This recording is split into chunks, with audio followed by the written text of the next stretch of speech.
bisa ketemu informan yang menurut saya sangat qualified untuk diajak bincang-bincang tentang nuklir gitu ya. Pertama, sebagai rektor 2 periode ya, pasti Prof. Tamrin sangat mengenal karakter masyarakat, sangat mengenal problema Kalimantan Barat.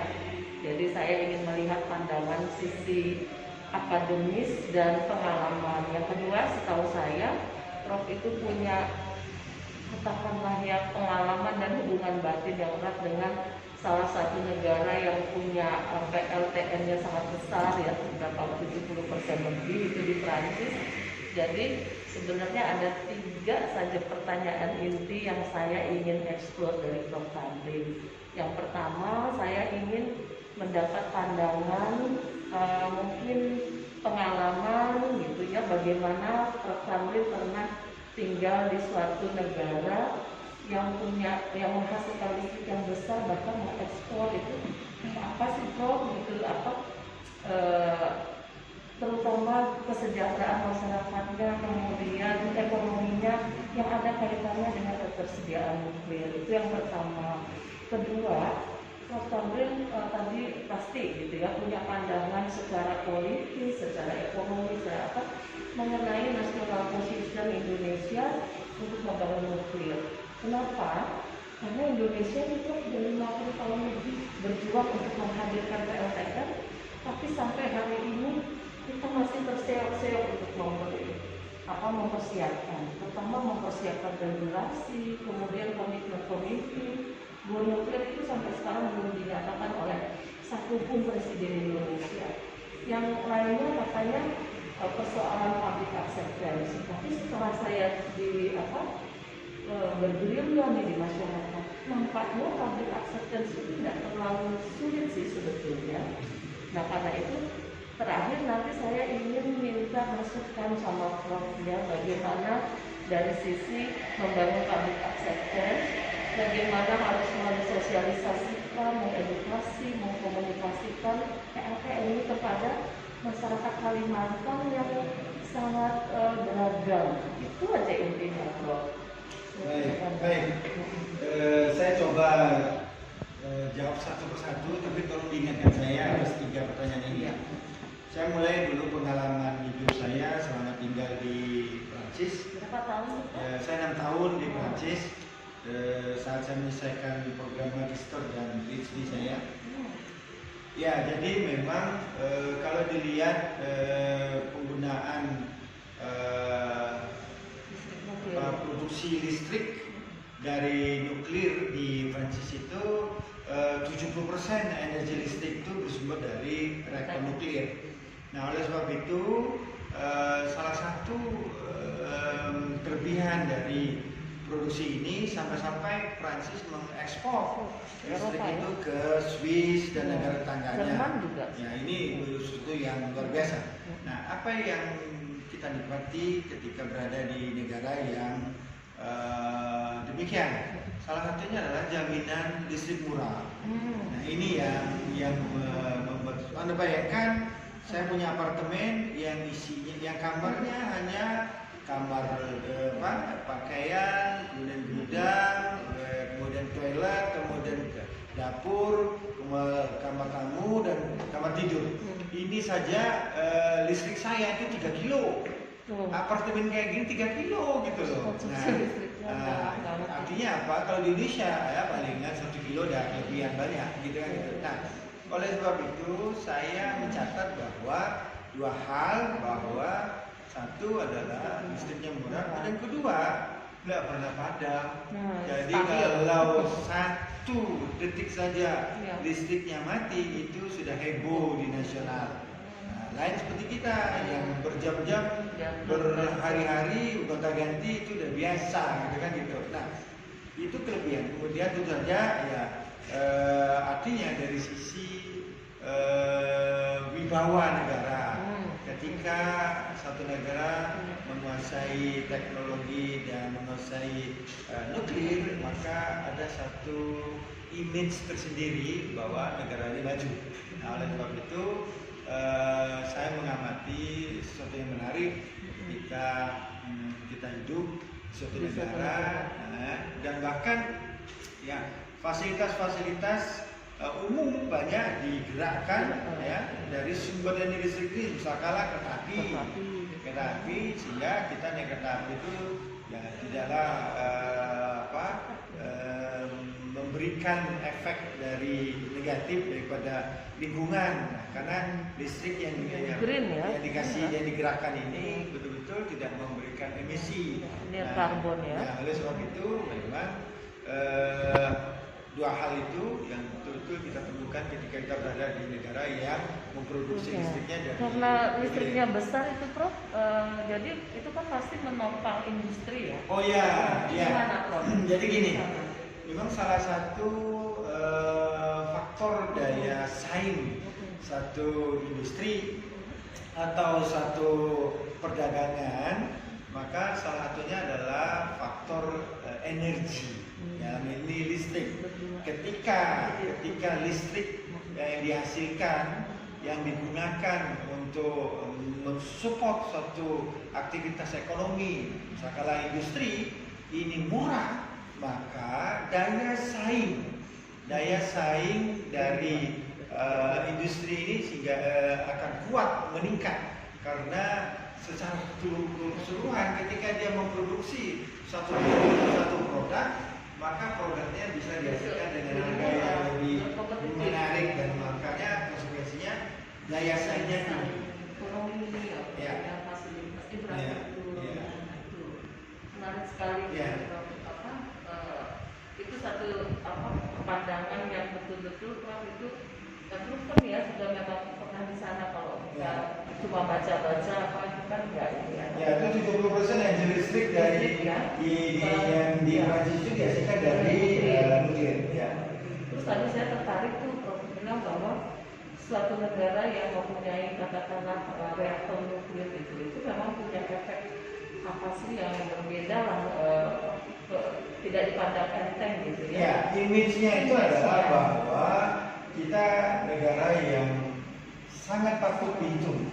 Jadi perhitungan ya. Itu. Apalagi dampaknya itu memang bisa. Oleh sebab itu, ketika kita ingin mendirikan reaktor nuklir di negara kita, tidak hanya kita memperhitungkan faktor internal kita, tapi ke faktor eksternal kita, karena ada konflik kepentingan. Nah, ada konflik kepentingan. Apalagi sekarang kita lihat kabar membeli listrik dari Sarawak. Malaysia. Tentu ini ada konflik kepentingan. Jadi base-nya itu ya, Prof ya. Kemudian di negara-negara ASEAN, mereka tentu saja makin memperhitungkan Indonesia. Nah, ini gara-gara ngomong itu saya pengen mengembangkan gini, Prof. Tadi saya tahu bahwa Indonesia itu sudah 50 tahun lebih ingin menghadirkan PLTN, tapi masih belum terrealisasi sampai hari ini. Itu Prof yang selalu terjadi adalah pro dan kontra. Ya. Setiap kali isu ini digaungkan, maka yang kontra itu mulailah menakut-nakuti masyarakat. Oke, jadi gini, kalau saya melihat itu sebenarnya ini sama saja, rumusannya adalah ada kepentingan yang terganggu. Nah, itu dia. Ini ada kepentingan terganggu. Kalau kita melihat masyarakat itu lugu, masyarakat itu nanti tulus, ya. Yang penting bagi masyarakat itu perlu. Ketika urusan perutnya itu selesai, nah, dia bisa tidur, bisa makan dengan enak, bisa tidur dengan nyaman, finish, kan gitu kan. Nah, tetapi ketika kita introduksi sesuatu yang baru, maka banyak, ibaratnya kita melempar batu di kolam, di air, maka akan terjadi epicentrum. Nah itu. Nah, sekarang siapa yang terkena? Itulah orang-orang yang merasakan kepentingannya terganggu. Let's see, mari kita lihat. Ya, kita lihat ya. Secara umum listrik di dunia ini disupport oleh batu bara. Itu majority. Jadi kalau kita lihat peringkat, batu bara paling banyak digunakan, kemudian hidro, kemudian sumber BBM, petrol, barulah nuklir. Berarti ini semua punya kepentingan. Nah, oleh sebab itu ketika ada pebisnis yang merasa atau pihak-pihak yang merasa kepentingan terganggu, dia sebenarnya kalau dia sesungguhnya orang yang baik, punya berpikir ya, Ya, Setuju ya, lebih Prof, ya? utamakan kepentingan orang banyak negara daripada pribadi, maka dia tidak akan berbuat macam-macam. Tapi ketika dia mempertimbangkan dirinya sendiri, maka dia bisa terjadi sesuatu yang penghalang, gitu kan? Nah, gitu. jadi ini kan isu, tapi berarti itu benar ya, Prof, katanya ada yang pihak-pihak berkepentingan untuk selalu menggagalkan keadaan ini dengan membiayai pro kontra yang kontra itu dengan berbagai cara. Ya, makanya di Indonesia ini selalu gitu ketika ketemu orang baru, ya kan? Atau mungkin ini kali sifat manusiawi ketika ketemu yang baru, maka akan ada respon menolak, Tapi ya gitu kan? iya, itu boleh nggak kalau saya bilang bahwa kepentingan orang yang merasa kepentingan ini terganggu itu kebetulan mereka itu ya orang-orang kuat dan punya posisi.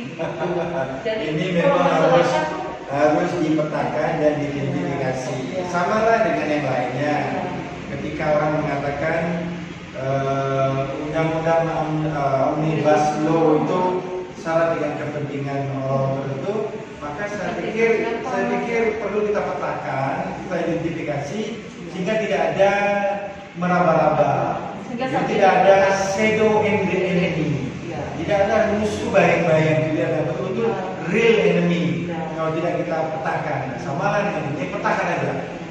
Mau kita tahu ada penggunaan batu bara, ada penggunaan BBM, ada penggunaan yang lain-lain itu. Kalau hidro, alhamdulillah di Kalbar ini di Kalimantan ini tidak ada satupun yang menggunakan bendungan untuk sebetulnya listrik. kan yang harus masyarakat paham gitu bahwa kalau kita mengandalkan minyak konvensional itu akan habis dan Indonesia itu nggak bisa punya energi. Ya, jadi begini sebenarnya kita memang dalam era ini berupaya untuk menghasilkan sesuatu dengan satu murah tanpa dampak negatif, sehingga kesimpulannya adalah memiliki daya saing yang tinggi, ya kan? Nah, secara alamiah tidak bisa lagi dipertahankan sumber-sumber yang konvensional, ya kan? Sumber-sumber konvensional yang sifatnya itu akhirnya tidak mampu bersaing, ya kan ya? Nah, mau tidak mau ini apapun caranya itu tidak bisa kita pertahankan, karena kalau kita pertahankan high cost itu. Prof, balik lagi sama yang pengalaman Prof di Prancis, berarti listrik nuklir ini kan kelebihannya dia itu menghasilkan listrik yang besar dan stabil, dan itu tidak mungkin dihasilkan dengan energi surya, air dan sebagainya. Nah, kalau kita mau membangun ekonomi berbasis industri, maka PLN ini menjadi pilihan yang tepat. Setuju nggak, Prof? Ya, jadi kalau kita lihat urutan listrik yang termurah itu kan dari air. Iya. Jadi kalau kita punya bendungan, ya kan, maka seperti di negara jiran tetangga kita Sarawak itu, Indonesia Timur, dia punya banyak bendungan, sehingga dia bisa menghasilkan listrik dari arus air itu, air terjun itu. Kita kan nggak punya, jadi murah. Nah, nanti di bawah itu yang murah itu adalah nuklir, kan gitu. Nah, sekarang kalau kita bicara bahwa soal murahnya, maka sebenarnya nuklir ini sebenarnya ada pilihan lain, yaitu hidro itu. Nah, menghasilkan yang besar, Nah. stabil untuk pabrik. jadi sebenarnya soal nanti berapa kapasitas listrik yang bisa dihasilkan tentu kembali kepada katakan bendungan air itu bisa menghasilkan ribuan megawatt, gitu kan ya.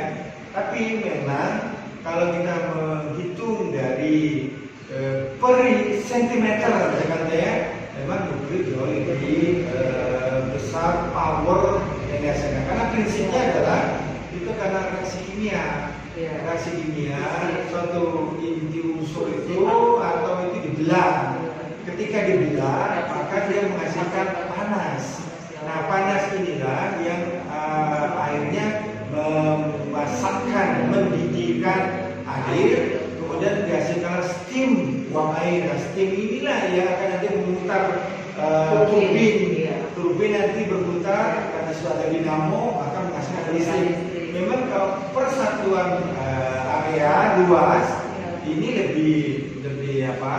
Karena hanya beberapa ton saja uranium itu dia bisa menghasilkan listrik yang luar biasa. Biasanya 1 gram uranium itu sebanding dengan 112 batu bara ya. Ya, jadi intinya gitu.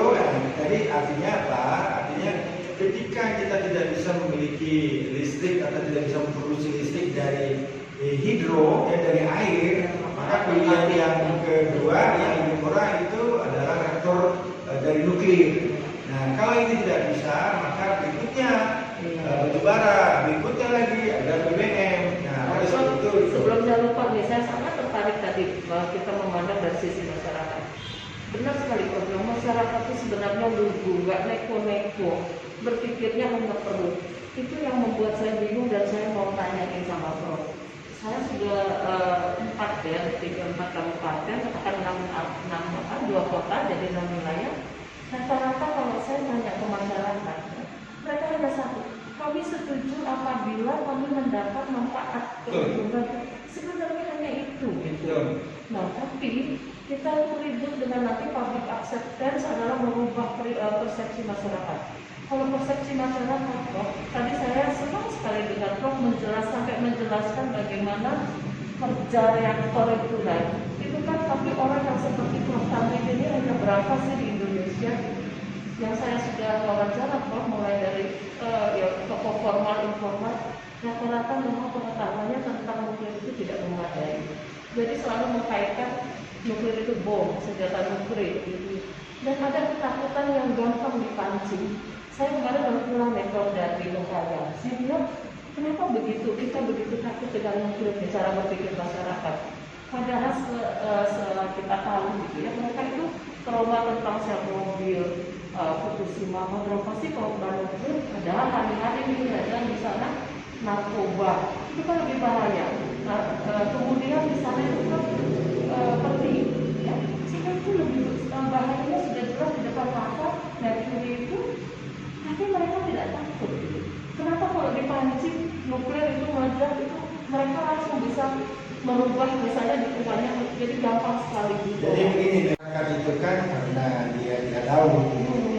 Nah, oleh sebab itu sosialisasi kepada masyarakat tentang bagaimana kerja reaktor nuklir dalam rangka memproduksi listrik itu memang harus intensif, kan gitu ya, bahwa sebenarnya ini sama saja kita merebus air, nanti uapnya dipakai, itu saja sederhana. Nah, bagaimana kita memasak air kan macam-macam, ada pakai minyak tanah, ada pakai LPG, ada pakai hot plate. Nah, kita pakai dari nuklir gitu kan, yang dia bisa menghasilkan panas kan gitu kan. Nah, yang kita butuhkan itu bagaimana dia panasnya itu bisa kita pakai untuk mendidihkan air. Lah, airnya nanti untuk menggerakkan turbinnya bisa menghasilkan listrik, itu saja. Nah, kalau misalnya reaktor ini meledak, gitu kan, itu dalam teknologi ini sudah disediakan pelindung gitu ya, pelindung. Kalaupun masih juga bocor itu berupa radiasi. Nah, teknologi nuklir ini sudah lama, orang sudah belajar banyak pengalamannya, dan mereka juga punya banyak kasus, ya kan ya, kasus semua itulah membuat itu. Tetapi kalau kita lihat masyarakat ini sebenarnya itu tadi, kalau kita lihat hakikatnya mereka sebenarnya nabi tulus, ya kan, dan apa-apanya ada upaya untuk menolak atau apa.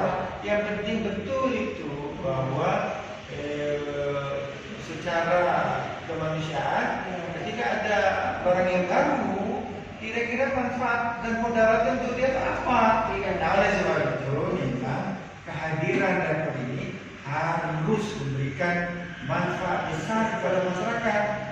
Kita tidak perlu mengubah profesi masyarakat. Masyarakat yang berladang, yang berkebun terus saja. Tapi dengan adanya manfaat reaktor ini bisa kalah. Oke, bagaimana kepada mereka bisa beli listrik murah, sehingga mereka bisa ngurusi hal tambahan lain. Kemudian juga kepada mereka yang tadinya misalkan sebagai contoh, saya sempat membaca salah satu kabupaten yang di sekitar rencana berdirinya rektor ini adalah mereka rata-rata tamat kelas 6 SD. Pada umur 25 tahun masyarakatnya rata-rata tamat SD. Apa yang bisa dia buat? Mampukah dia bisa bersaing sama yang lain? Tidak bisa. Nah sekarang bagaimana supaya kita bisa membuat dia lebih mampu bersaing? Bisa kalah bantu di pendidikan, bantu di keterampilan, bantu di lain-lainnya. Ini memang harus variasi, tidak boleh semuanya satu paket, tidak boleh. Paketnya macam-macam sesuai dengan minat bakat. Nah itu. Kalau ini terjadi, pasti masyarakat pasti welcome. Nah memang yang satu lagi yang perlu kita antisipasi adalah ketika ada kelompok masyarakat atau oknum masyarakat yang merasa kepentingannya ketemu pertanyaan ini yang saya pengen Prof sampaikan. Jadi itu tadi masyarakat ini kan kemungkinan dibombardir oleh dua sosialisasi, satu pro dan kontra. Kemarin Prof ada pernyataan yang menarik sekali dari seorang tokoh adat di Bengkayang. Jadi dia bilang gini, pada persis yang penting masyarakat itu bisa diyakinkan bahwa keberadaan PLTN ini nanti akan membawa nanti contohnya, tapi yang menjadi PR besar dalam sosialisasi, maka tadi saya tanya Prof, apa dia bilang? Masalahnya yang harus dipastikan itu adalah membangun trust masyarakat. Mohon maaf dia bilang, masyarakat ini sekarang banyak yang tidak percaya pada ucapan pemerintah. Contohnya tentang kelapa sawit. Dia bilang pada siapa yang mensosialisasikan kelapa sawit pada awalnya kepada masyarakat? Pemerintah kan Bu, tapi pemerintah tidak pernah menjelaskan bahwa pada akhirnya sejauh ini kelapa sawit itu hanya menguntungkan investor dan pemerintah. Tapi bagaimana dengan kami? Sekarang kami sedang menghadapi justru lebih miskin, menjadi buruh gitu. Jadi saya memang saya ingin mengkonfirmasi statementnya tokoh adat ini adalah benar. Benar ya. Karena apa? Saya sempat melihat bagaimana indeks pembangunan masyarakat manusia di Kabupaten Bengkayang ini. Pendapatan mereka itu rata-rata. Ya, rata-rata pasti ada yang tinggi, pasti ada yang rendah. Rata-rata itu pendapatan mereka itu hanya 10 juta per tahun. Ini berarti bahwa kurang dari 1 juta per bulan. Mau makan apa dia? Artinya apa? Kekayaan alam mereka, perkembangan ekonomi mereka yang ada, misalkan sawit, misalkan sumber-sumber lain, itu tidak ngefek, tidak ngefek. Artinya apa? Bisa jadi masyarakat tidak dilibatkan. Bisa dilibatkan ada dua hal, dilibatkan secara aktif atau berpartisipasi, gitu kan ya? Sebagai ibu tenaga kerja, gitu kan ya? Atau dia sendiri bekerja sendiri memberikan supply kepada aktivitas ekonomi ini, industri ini, gitu kan? Jadi adalah benar. Nah oleh sebab itu memang kalau udah bicara trust, ini ibaratnya luka yang sudah menahun. Jadi diobat itu lama.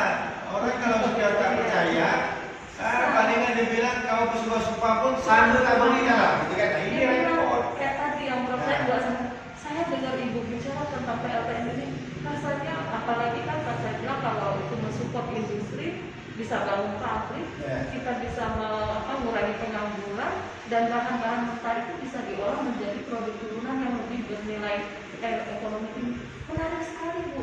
Tapi kami takut dulu katanya sosialisasi pemerintah juga yang mensosialisasi mengenai mitos kesejahteraan dari kelapa sawit. Tapi ternyata Prof apa yang disampaikan itu hanya sisi positifnya. Jadi ginilah kita akan tentu ini sungguh-sungguh, ya kan? Masyarakat pun ingin juga sungguh-sungguh dalam respon ini. Maka adalah wajar kalau sudah ditipu sekali jangan dua kali kan ya. Nah, oleh sebab itu memang kedua belah pihak harus menyatakan kesungguh-sungguhannya. Kesungguh-sungguhannya itu bisa diungkapkan dalam satu kertas perjanjian. ya. Pembicaraan perjanjian, katakanlah memorandum of understanding antara kita pemerintah sebagai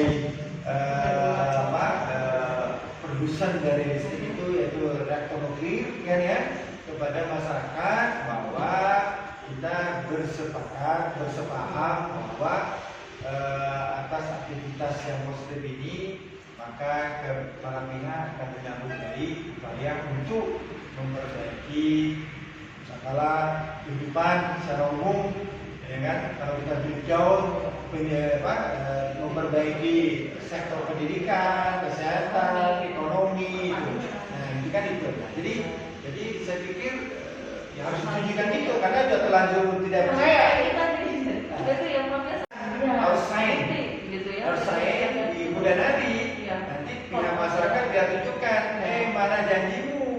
Kita sudah bersepaham. Iya, gitu ya. Itu salah satu ini si teknik sebetulnya untuk tadi membangun trust dan mengikat gitu ya. Supaya tidak ada merantik terakhir merasa tertipu gitu. Karena ternyata saya mulai sedikit menganalisis karena yang disampaikan soal kelapa sawit itu mereka sepertinya bahkan menutup-nutupi hal-hal dampak negatif yang mengkritik itu, sehingga masyarakat itu tidak siapnya dengan negatifnya itu. Kalau misalnya monokultur, mereka pun tidak tahu bahwa setelah ada kelapa sawit saya tuh bisa memberi air tercemar ini tidak tumbuh. Nah itu misalnya itu tidak dijelaskan.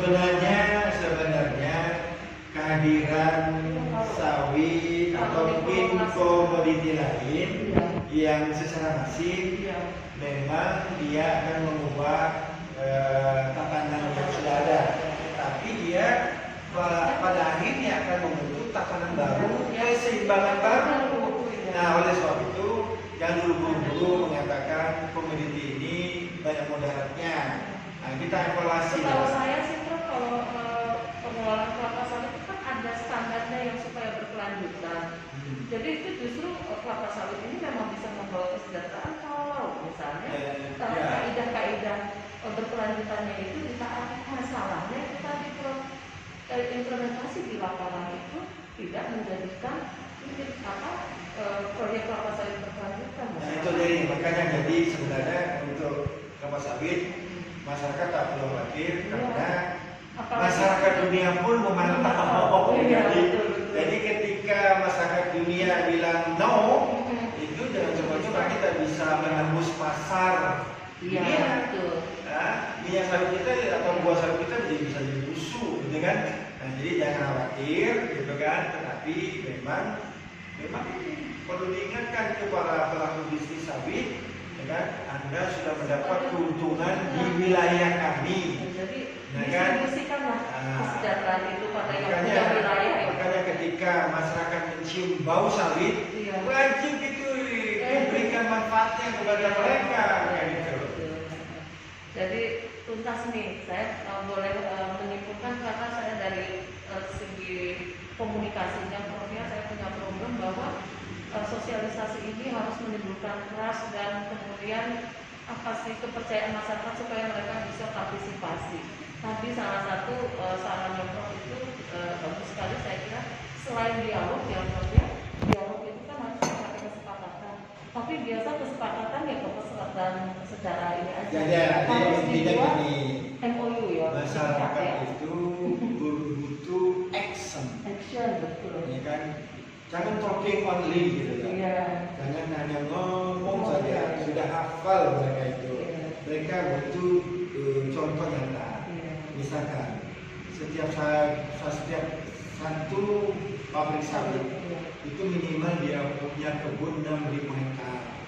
Barulah punya pabrik sawit, pabrik minyak sawit. Dan sekarang harga spiro sekarang makin membaik, ya kan ya. Nah sekarang setiap pabrik itu minimal itu dia bisa memproduksi 20 ton 20 ton TBS per jam. Bahkan juga energi kan? Gitu kan? Ini pabrik yang sangat kecil.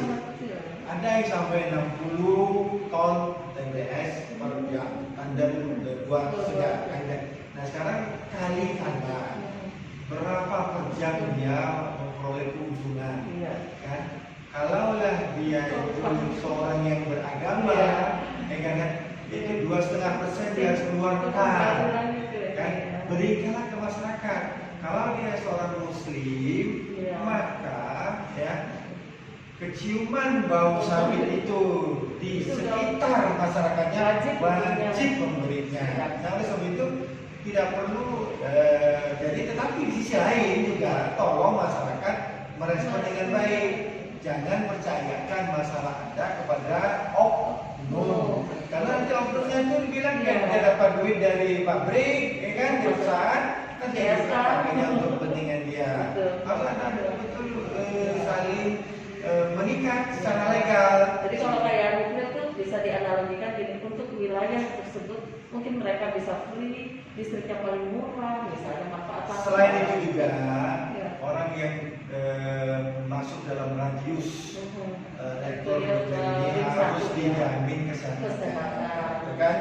Nah, kemudian itu kesejahteraan tentu saja. Nah, tapi ini kembalilah kepada niat baik dengan pemerintah.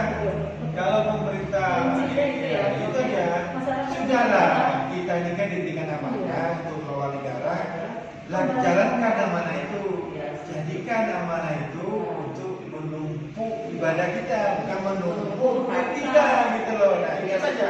Nah kalau itu insya Allah lah seluruh masyarakat sudah menyerahkan semuanya urusan kepada negara dengan ini, yang kembalinya apa yang negara berikan. Nah jadi oleh sebab itu saya pikir begini, dari pihak pemerintah dalam ini adalah yang punya niat untuk membangun dan produktif, bisa saja nanti membuat satu badan atau institusi yang bisa menjembatani antara masyarakat dan si produsen dan masyarakat. Jadi ketika itu biarkan badan ini atau institusi ini yang akan nanti merumuskan inilah kebutuhan masyarakat dalam rangka, ya. Bukan kebutuhan masyarakat itu bukan kebutuhan utamanya gitu loh, ya kan? Katakanlah sederhana.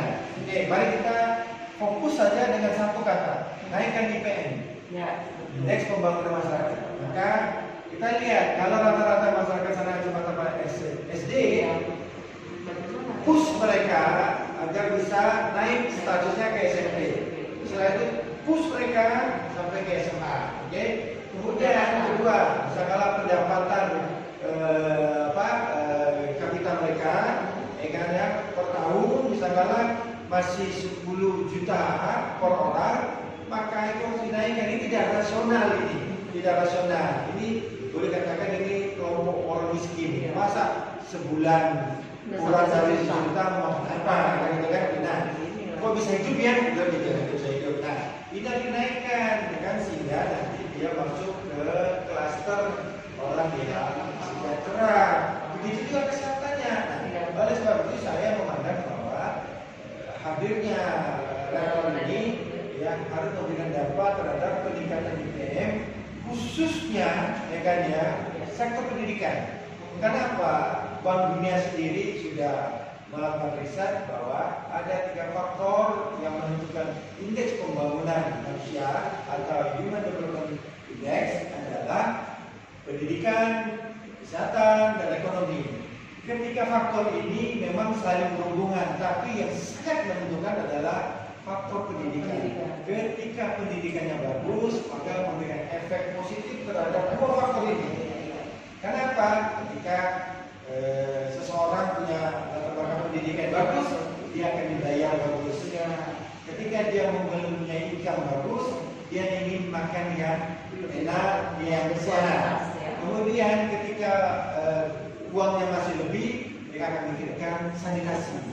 Kalau dulu WC saya becek, dulu jongkok, sekarang WC saya mau coba jadi duduk, meskipun becek sedikit nggak apa-apa. Ketika dia masuk ke kesejahteraannya meningkat, pendapatan meningkat, dia ingin WC-nya duduk, kering, dan bisa baca koran. Kalau boleh nanti bisa lihat televisi di dalamnya. Inilah, jadi oleh sebab itu, maka utamakan itu pendidikan, yakin akan efek pada apa apa yang disampaikan Prof mengenai pandangan, kritikan, saran itu luar biasa konkret banget gitu, konkret, dan itu menjawab persoalan lokal Kalimantan Barat, karena memang itulah dia di Kalimantan Barat tingkat pendidikan kesejahteraan itu masih menjadi ini, maka kita harus menjamin kesimpulannya kehadiran PLTN nanti akan bisa mengubah kehidupan dan meningkatkan kesejahteraan masyarakat. Asal dikelola dengan amanah. Asal dengan amanah itu dia amanah. Aduh, terima kasih sekali ya Prof ya. Waktunya next time mungkin kalau ada waktu saya pengen bikin YouTube ya. Mungkin nanti dengan Pak Bo ya kita kita ngobrolin lebih ini, karena kelihatannya Prof ini punya kemampuan yang dalam mengenai teknisnya ya, mengenai posisi politiknya, pandangan politik, ekonomi apalagi gitu, dan sebagai akademisi semuanya itu yang Prof sampaikan itu sangat-sangat konkret gitu. Nanti saya akan mungkin dari situ nanti saya ingin belajar bagaimana menjelaskan secara sederhana, jadi dengan bahasa masyarakat, dengan pemikiran masyarakat bisa diterima. Terima kasih sekali ya Prof Sandrin masukan.